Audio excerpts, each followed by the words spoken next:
Bonsoir à tous et bienvenue pour cette deuxième partie de soirée sur l'actualité de l'ESMO 2023 décryptée par les experts de Gustave Roussy. Et donc nous allons maintenant entamer la partie sur sarcome osseux et des tissus mous et que nous enchaînerons ensuite sur les tumeurs endocrines. Alors j'ai le plaisir d'accueillir pour démarrer le docteur Benjamin Verret, oncologue médical au sein du département d'oncologie médicale à Gustave Roussy, qui va nous faire le point sur cette actualité en sarcome. Merci beaucoup Laurence, bonsoir à tous. Alors l'actualité à l'ESMO des sarcomes, je vais vous résumer tout ça en deux études. La première, l'étude LMS04 présentée par Patricia Potier, notre Patricia Potier de Gustave Roussy à l'ESMO. Étude qui avait déjà été présentée il y a 2 ans avec une étude positive sur la PFS, et là c'est les résultats finaux sur la survie globale qui ont été présentés. Je rappelle le design, on prend des léiomyosarcomes avec une stratification sur utérin ou non utérin, localement avancé ou métastatique, en première ligne de traitement. Et il y avait une randomisation 1 pour 1 d'oxorubicine qui est notre première ligne standard pour les sarcomes des tissus mous versus une association d'oxorubicine trabectidine, avec la trabectidine qui était poursuivie dans une logique de maintenance chez les patients qui étaient stables ou en réponse. Le critère de jugement principal était la PFS. En critère secondaire, on avait l'OS. En termes de traitement, une médiane d'âge aux alentours de 60 ans, ce qui est classique dans cette population. Un peu plus de la moitié de léiomyosarcome des tissus mous, 45% de léiomyosarcome utérin. Ça répond mieux avec l'association. On passe d'un taux de réponse de 13% à 36%, presque on le triple, avec l'association d'oxorubicine trabectidine versus doxo seul, ce qui fait beaucoup sens chez des patients parfois localement avancés à la limite de la résécabilité. En termes de toxicité de grade 3-4, on majore essentiellement la toxicité hématologique avec des neutropénies fébriles et de la thrombopénie. Et effectivement aussi un peu de cytolyse, mais ce qui est classique avec la trabectinine et ce qui se gère assez bien, c'est généralement résolutif. Effectivement, c'est un protocole pour lequel on donne du GCSF de façon automatique. Les résultats actualisés de la PFS, doublés. On passe d'une médiane de PFS de 13 mois à plus de 26 mois dans le bras association d'oxorubicine trabectidine.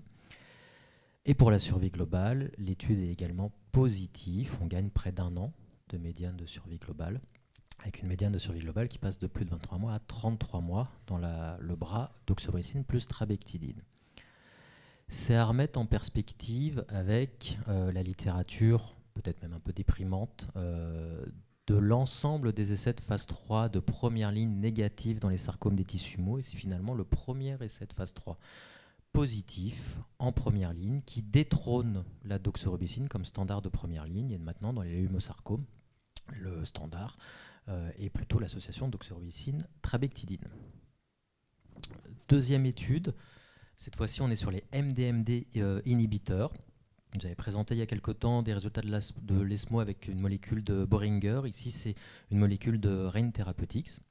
Alors, un petit bémol sur les designers de cette slide, parce que finalement c'est assez simple à comprendre, MDM2 et P53. P53 c'est un gène suppresseur de tumeurs, c'est des mutations délétères, et lorsqu'il y a une mutation délétère, le cycle cellulaire est activé de façon constitutionnelle. MDM2 est un inhibiteur de TP53, donc si on inhibe l'inhibiteur, normalement on est censé réverser la prolifération tumorale, et effectivement on a certains cancers dont les liposarcomes, qui ont une amplification de MDM2, qui est un événement assez driver, et donc effectivement, targeter, cibler MDM2 si tant est qu'on n'ait pas un gène TP53 muté, c'est censé fonctionner. L'étude MANTRA était un essai de phase 3, en deuxième ligne et au-delà dans les liposarcomes, qui sont des tumeurs caractérisées par des amplifications de MDM2, qui randomisaient le miladémétan, un anti-MDM2, oral versus la trabectidine qui reste une de nos drogues assez standards en deuxième ligne et au-delà. Le critère de jugement était la PFS. En termes d'inclusion, plus de 160 malades inclus.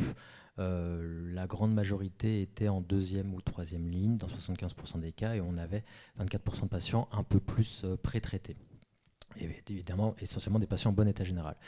Et l'étude sur la PFS est négative, on gagne en médiane de PFS peut-être 1 mois, en tout cas pas de différence statistiquement significative, Si on essaye de se consoler sur les sous-groupes, pas de sous-groupe pour lequel l'anti-MDM2 semble faire mieux.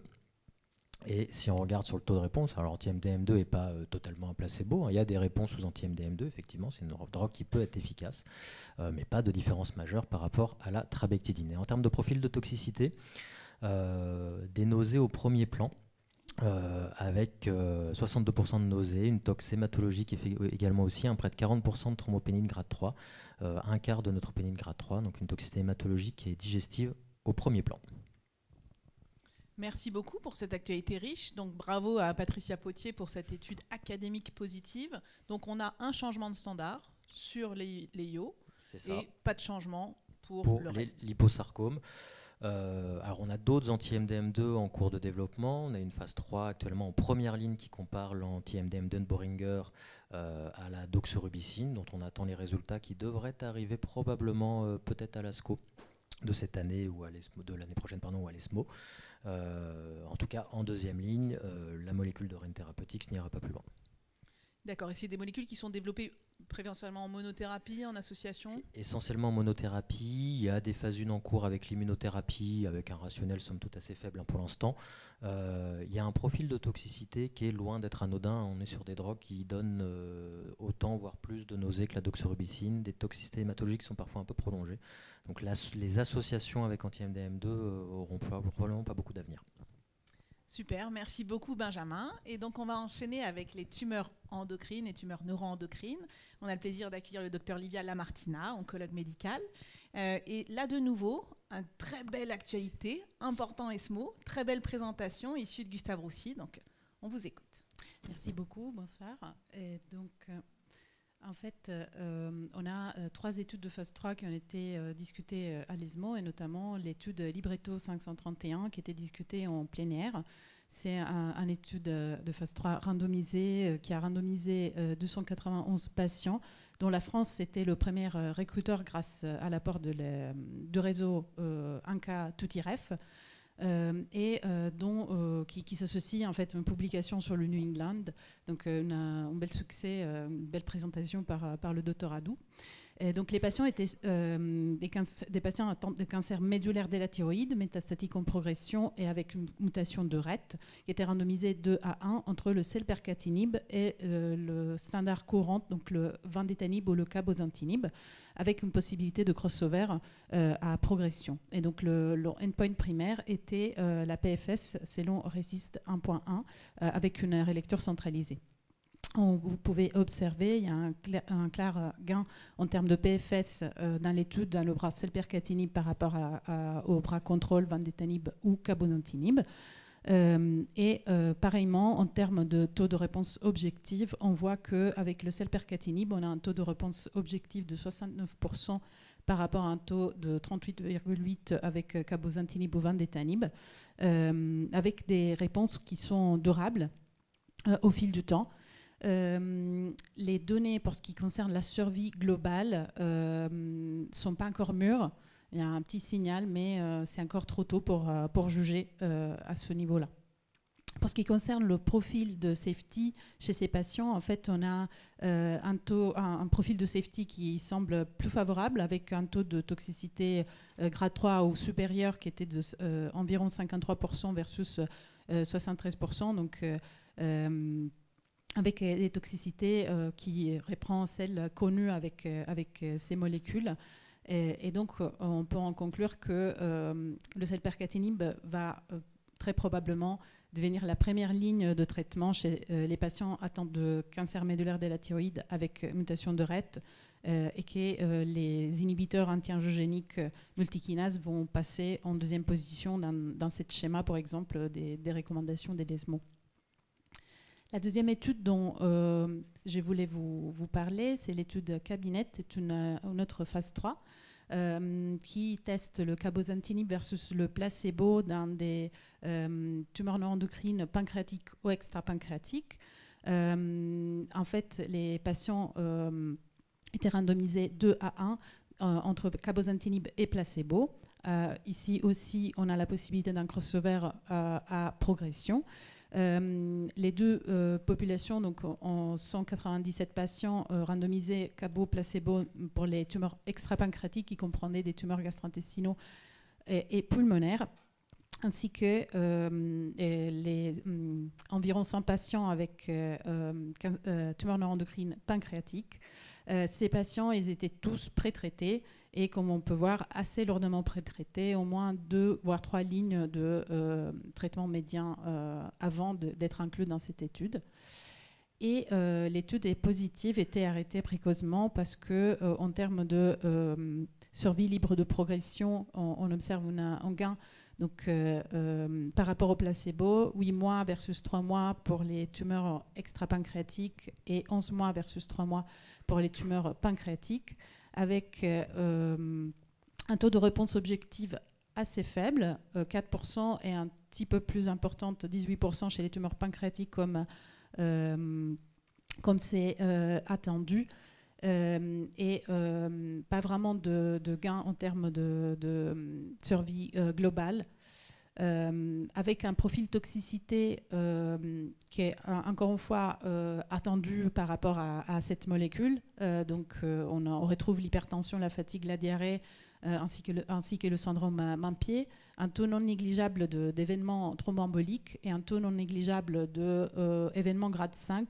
Mais encore une fois, en regardant le bras placebo, c'est probablement des patients qui étaient assez lourdement pré-traités, assez avancés dans le cours de la pathologie qui a pu impacter ces observations. Et donc, encore une fois, cette étude, ça nous rajoute une ligne de traitement. Donc, les inhibiteurs anti-angiogéniques multikinases étaient déjà partis des options thérapeutiques chez les tumeurs neuroendocrines pancréatiques, et ils vont intégrer aussi, ils vont s'insérer dans les options thérapeutiques pour les tumeurs neuroendocrines pulmonaires, ainsi que les tumeurs neuroendocrines des l'iléon. Troisième étude de phase 3 randomisée, cette fois-ci on est sur la thyroïde et sur la thyroïde à bas risque. C'est une étude de non-infériorité chez des patients à faible risque de récidive, et la question qu'on se pose, c'est faut-il effectivement traiter ces patients avec un traitement adjuvant période 131 après la chirurgie. 504 patients randomisés entre un traitement par ablation ou pas de traitement par ablation. Avec deux populations assez bien balancées et qui comprenaient des tumeurs en PT1 47%, PT2 44% et une minorité de tumeurs PT3 9%, et avec des métastases ganglionnaires au niveau du compartiment central dans le 9% des cas. L'étude a pu démontrer la non-infériorité des deux approches. Donc, effectivement, faire le traitement par iode ne rajoute pas grand-chose pour les patients à faible risque de récidive.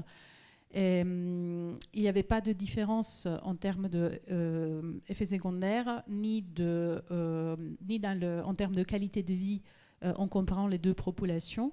Et les auteurs constatent un certain gain en termes d'épargne de coûts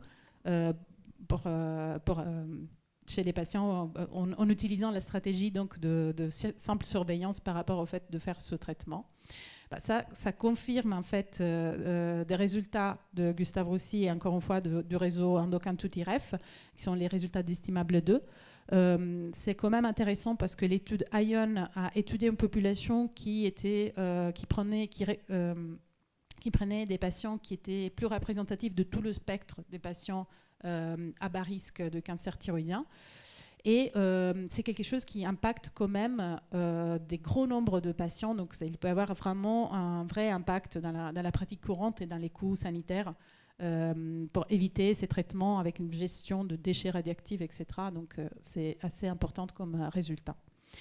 Et enfin, juste pour très rapidement signaler l'étude Spencer en phase 1-2 présentée par Éric Baudin, dans lequel on a un petit signal d'espoir pour les patients atteints de corticosurrénalome métastatique, avec quelques réponses et quelques stabilisations durables, et des stabilisations durables dans l'effet au paragangliome métastatique. L'étude MGMT-NET menée par le groupe de Lyon qui a comparé les patients proficients ou déficients en MGMT avec la chimiothérapie alkylante.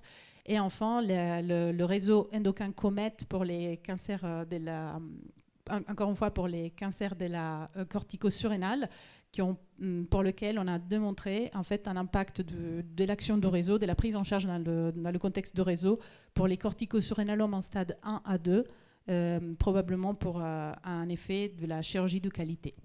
Merci. Merci beaucoup, Livia. Donc, des nouveaux standards, ou en tout cas un algorithme qui s'enrichit. Rappelle-nous juste le selpercatinib. Quand est-ce qu'on peut l'avoir? Et puis, quel pourcentage de cancers de la thyroïde, tu as dit, sont mutés? Alors, les cancers médulaires de la thyroïde, surtout au stade métastatique, on peut avoir donc un quart des cas qui sont mutés de façon germinale. Et quand on va au stade métastatique, on peut arriver à des mutations somatiques qui arrivent entre 70 et 80% des cas. Donc, c'est assez fréquent. Il faut effectivement penser à les rechercher. Pour l'instant, donc, il y a les négociations pour obtenir l'AMM en première ligne, qui est déjà, l'FDA a déjà approuvé, mais dès la phase 1-2 de ces molécules. En Europe, c'est toujours un petit peu plus long, mais on a eu l'occasion d'avoir ces données de phase 3 qui sont quand même très intéressants. Et pour l'instant, l'accès s'est fait par le biais des essais cliniques ou un accès précoce, mais qui est en deuxième ligne. Donc c'est... Ok, donc un accès précoce en attendant voir mieux. Et donc encore félicitations à Julien Hadou et à toute l'équipe. Merci à tous les deux et nous allons avancer. Merci beaucoup.